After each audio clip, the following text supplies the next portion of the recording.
Hello and welcome back to another video. Today I'm going to be talking about a indie game called the Knight of Niraking. This is one of the projects in our studio, Suparia Entertainment, and this is not made by me. I don't really make much of this, but I was told I should probably review it and give my input on it. So I'm gonna go ahead and give some input on it. I mean, the game's in a early alpha, but it's quickly developing into full release type crap right there.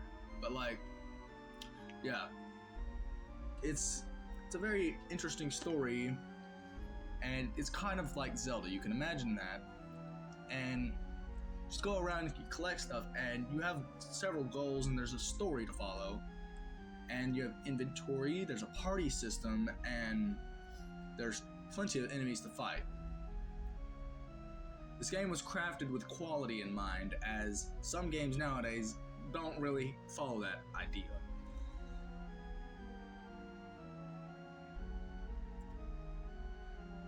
The main point of the story is to free King Jonathan, which you might see in the prison part in a second, but the Scullered Knights are defending. Here's the prison. As you can see, here they are fighting. There's plenty of unique little features and references in this game to other things. That's what makes indie games such perfect ways to tell a story. Don't get me wrong, there's some good AAA games, but they're not the best. They don't have as much personality to them. You'll see that this game has plenty of personality, and it's been crafted slowly over a couple years.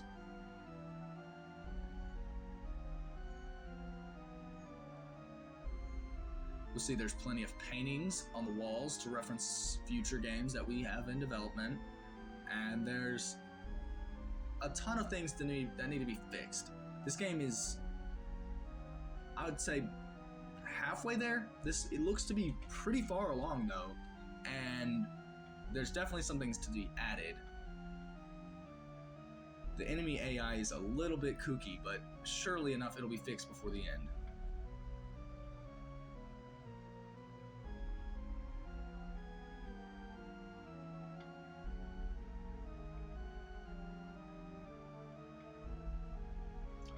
If you would like to see what goes on further with this game, there's like a dev log you can go and look at on the itch page, which I will have linked in the description, of course.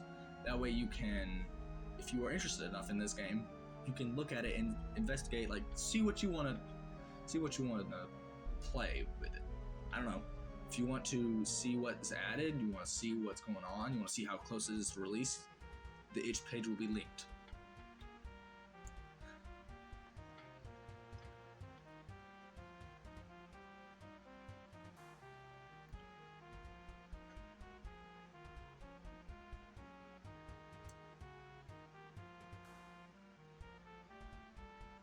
This, I believe, is actually the prison, to be completely honest. See, I'm not the most intelligent on this game because I've not really worked on it, but I've tried my best to understand it. I believe this is actually the prison, and it's got slob slimes or whatever in it. Very interesting creatures, to say the least. I believe that first part was Fort Oridace. I don't know if that's how you pronounce it, but that's what I would believe it would be pronounced. There's arrows so you can use in your bow. There's keys that you would presumably put in a door. And then you look around, there's some nice scenery to go and look at. You swipe at bushes, you get funny little items. And there's some turnips on the ground, relatively new. He's worked on those and showed some progress on them. But there's really some work put into this. Some AAA games really don't like putting work into it. They just recycle the same shooter with a story that is kind of bland. You can see this with some of the modern Call of Duties. This might not be your cup of tea, but if you know somebody that likes story and a nice little indie game, this might be the thing for you. Might be the thing for them. You never know. It'll be going up on Steam when it's fully finished, and I'm sure there will be some betas up on itch, just like our other project, Scarshot. I believe this is called Hailstone Village. I've seen many things from whenever we play Minecraft together, and this is very similar to some of the builds he puts in his several castles. He has put a ton of his personality into this game, which, I don't know if I'll say this 1,000 more times, is important in making a game that players can connect to. Games with interesting story, interesting backgrounds, and characters are very important. The day and night cycle will be a key feature in many of our games because it adds more life and more realism to it without making it too unrealistic. Now I would say some of the textures, like the cactuses, yeah, some things, they're not it. But then again, this is also early footage of the game. Sorry for that cough. Early footage of the game, and not all things are final.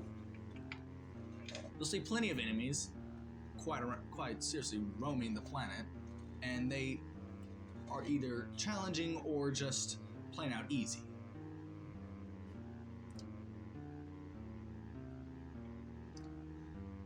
There's been tons of progress, and I've seen it over the past couple years, and those are the snapping pods, which I've recently heard about, but they look to be good. They look to be an interesting thing. It's kind of like the Mario snapping pods, I believe, like the piranha plant. That's what I meant. I'm too wrapped up in trying to make sure I make sense all this, but the piranha plant-like things kind of make you reminisce about the older games style.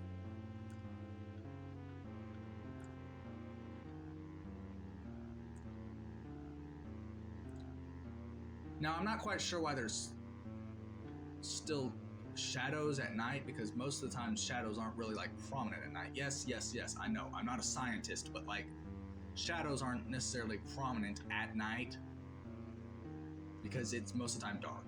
There doesn't look to be a moon because you literally can't see it. See, there's also a weather cycle, which is unique. It's not going to be that fast, I assume, because this is probably just like the game loop is probably changed so we can better showcase some of the things. But like, it's gonna have some pretty real but not real things.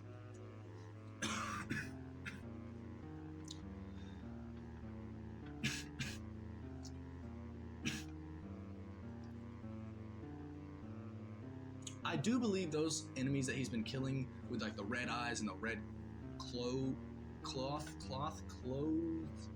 I don't know what you want to call them. I do believe those are called the Red Scullers, or they might be the Knock Warriors. They look like warriors, to be completely honest, but I'm not the most educated in this game. I try to pay attention. I've been learning about it slowly. I mean, can't ignore it whenever I see it almost every day. There's a lot of progress. I think that the game has potential to be quite fun. I think that if you spend some time on it, you might enjoy it yourself. But yeah, this is some basic opinion on one of our projects, the Knight of Niraking. If you like indie games, you should check it out on itch, and it will eventually release on Steam for a broader audience. Now, I'm not sure about achievements or things like that if you're an achievement hunter, but I'm sure there'll be things like that. The Knight of Niraking also comes around in things like, let's just say, one of our future projects, Scarshot. He has his own character, and it's like a completely different guy, but it's the same guy, if you know what I mean. Not like a multiverse thing, but it's the guy, but it's not the guy. The guy there is not the same one, but he has some of the same things going on. Make sure you check out our itch page. I'll have the normal itch page and then the link to the Knight of Niraking page on the description down there. Make sure you check it out. Hit the subscribe button, of course, because subscribing is free.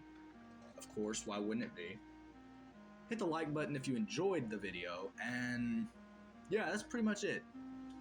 Wishlist the game if you like it. Well, never mind, it's not up on Steam, but once it's up on Steam, you should probably wishlist it. It'll probably make its day. I'd say yeah, the game's pretty good so far.